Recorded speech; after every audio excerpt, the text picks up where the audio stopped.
There are different paths to wealth: hard work, talent, luck, or even illegal means like bank robbery.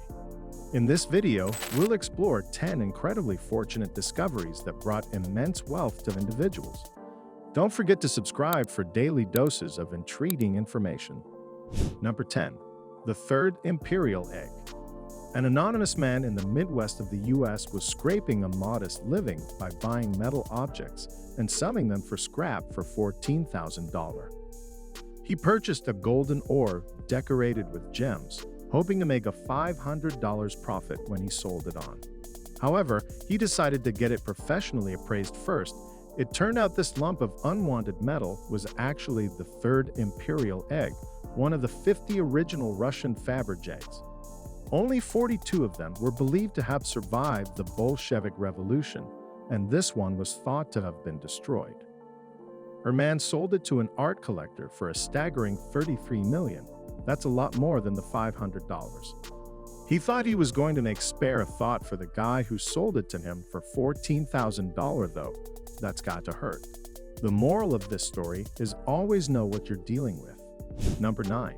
Things dug up in Australia. If you're watching in Australia, it may be worth investing in a metal detector and a shovel, because you can find some seriously valuable stuff underground. Down under, an anonymous prospector was playing with his metal detector in Ballarat, Victoria when the alarm sounded.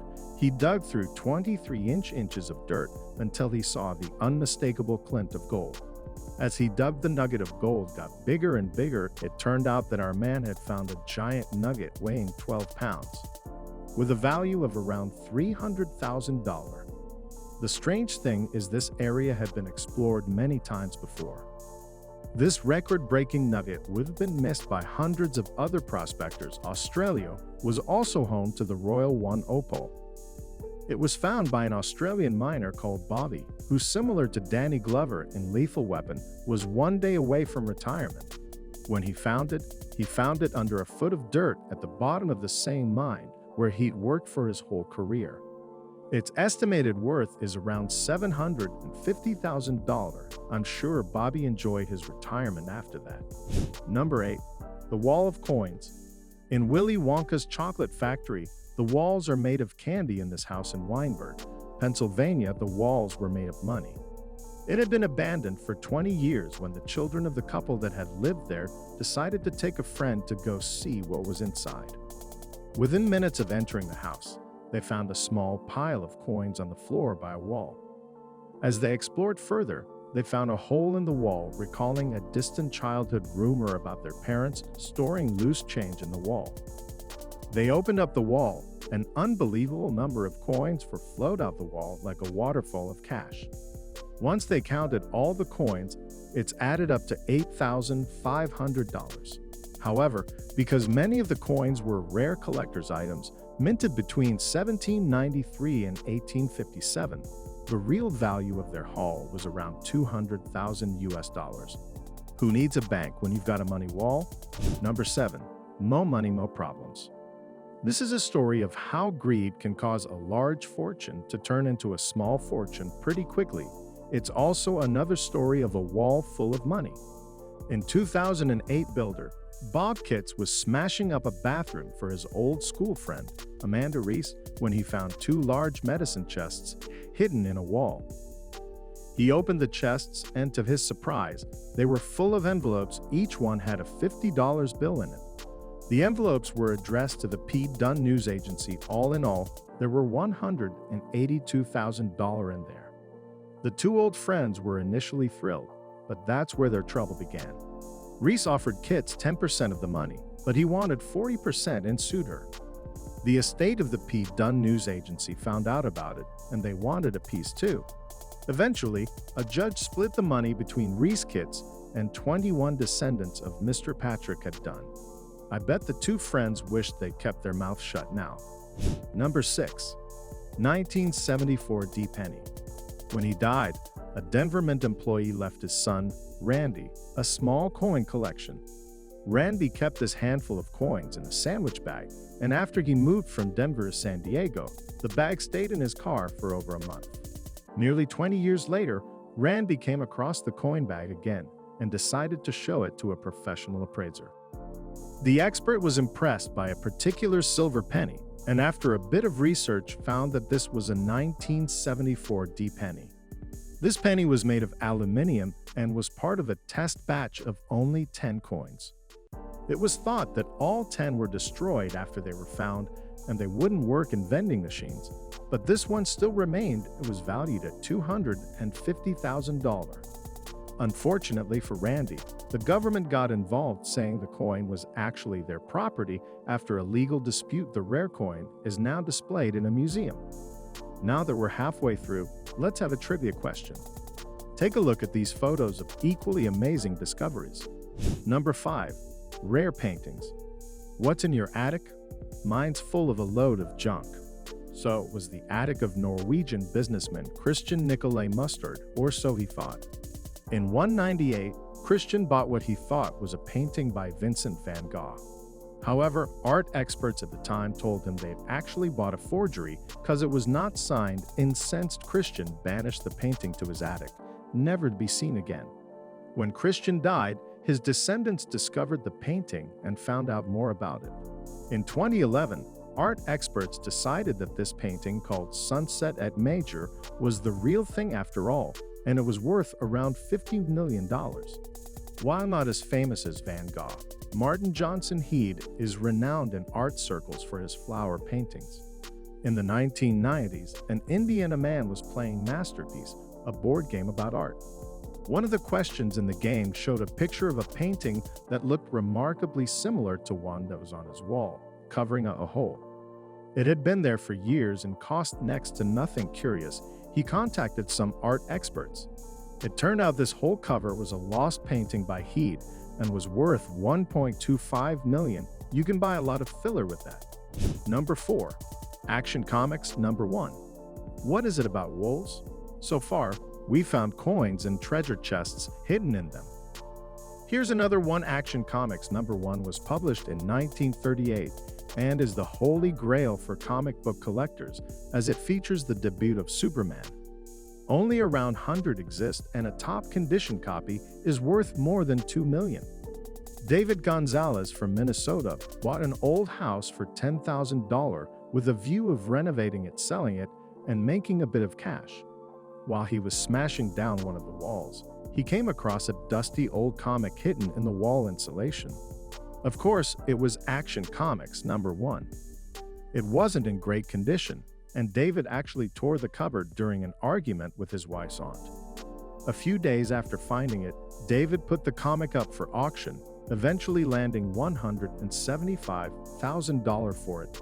Not a bad profit on a $10,000 investment. Now where's my sledgehammer? I've got some walls to smash. Number 3. A hoard, not a hammer. You know what it's like when you can't find something annoying, isn't it?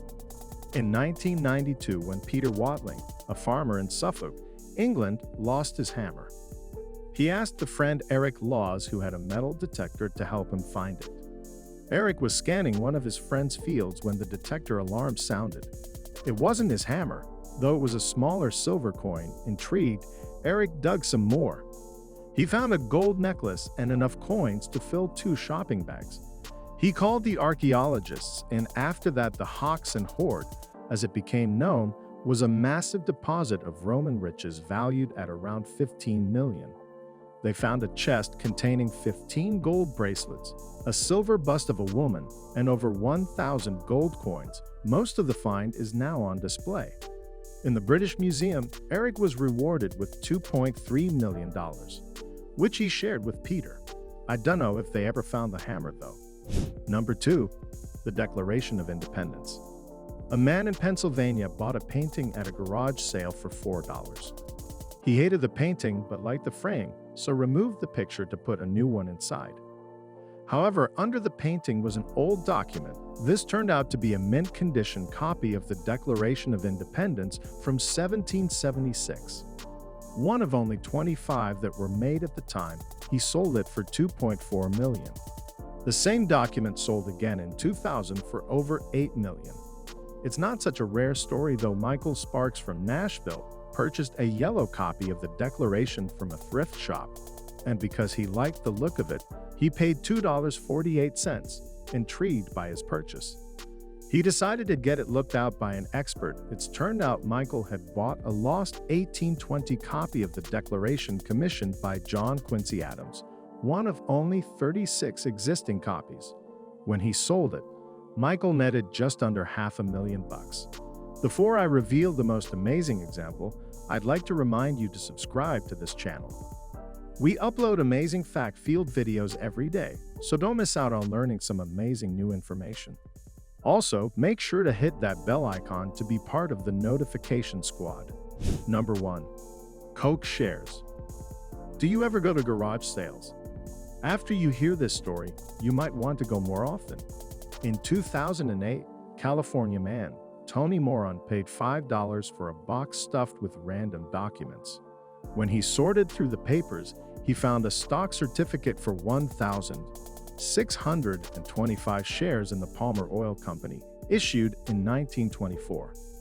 Since the certificate was issued, Palmer merged with another company who had merged and merged again until they were bought by the Coca-Cola Company.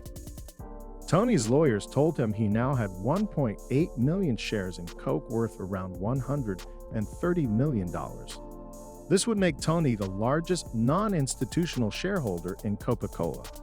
Koch obviously was not too pleased. They dismissed Tony's demands, calling them absurd, and called in the lawyers. Unfortunately, Tony never got to live his dream of running Coca-Cola. When he died in 2010, his family carried on the case, but were unsuccessful. Apparently, Tony's share certificate was not the real thing.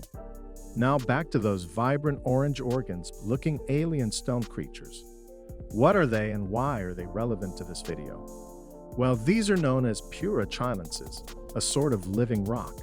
They're filter-feeding sea creatures that live on the rocky coast of Chile and Peru. Of course, their meat is a delicacy as locals eat them raw or cooked with salad because apparently they're delicious. Interestingly, they're born male before developing female organs, which means they can breed with themselves. So why are they in this video? Well, if you happen to come across a colony and realize they're more than just simple beach rocks, then you've won a mini lottery. Specimens are expensive and can reach hundreds of dollars at high-end restaurants. However, be aware not to eat too much of it because their meat contains an abnormally high concentration of vanadium, which it filters from surrounding seawater and can be harmful to humans if we eat too much of it. Have you ever found anything valuable at a garage sale or hidden in a wall? Let me know in the comments section down below. Thanks for watching.